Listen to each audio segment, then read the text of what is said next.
Hello everyone. So in this case, we will see a case on probability. So in this case, we have two independent events. The main word is this independent event.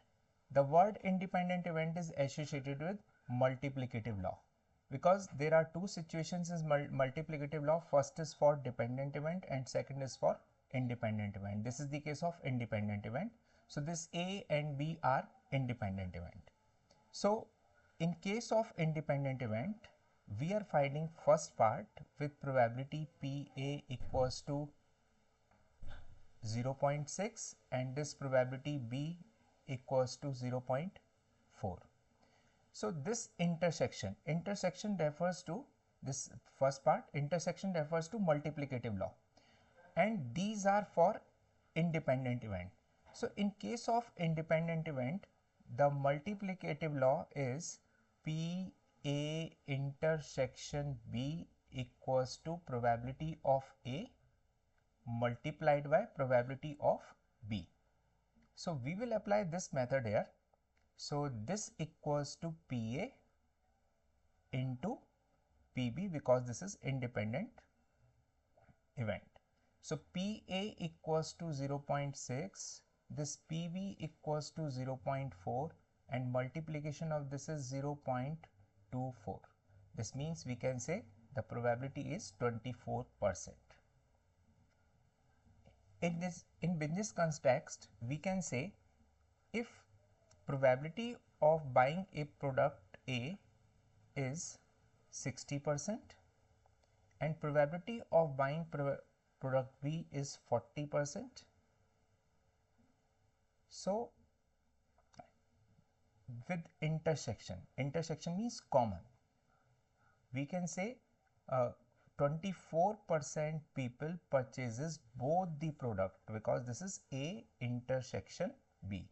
A intersection B means A and B. So 24% people purchases both the product A and B. So this is the business interpretation. And now the second case is PA union B.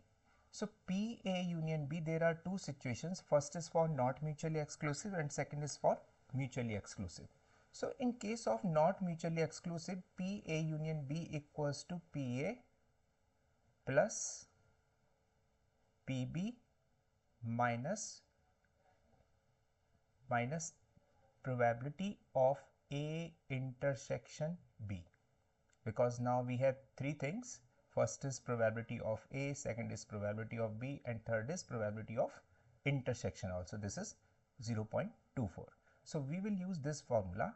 So this PA equals to 0.6, this PB equals to 0.4 minus this intersection is 0.24.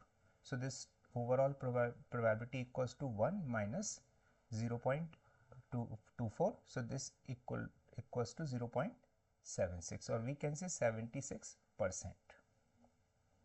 So in business context, we can say 70% people purchases either product A or B. So this union represent or, so product may be A or B. So 76% people either purchase product A or product B. This is the interpretation. And now the third part. Third part is this PA dash. This is the complement. Complement means 1 minus probability of A. Complement means probability other than this, other than A. So probability of other than A is 1 minus PA because total probability is 1, and minus probability of A because we are finding complement of A. Complement of A means other than A. So this is 1 minus PA. So this 1 minus PA equals to 0.6. So the answer is 0.4. So 40% people purchases product other than product A. This is the interpretation in business context. So I hope you understand this question of probability. Please like this video and subscribe my channel Ganit Coach. Have a nice day.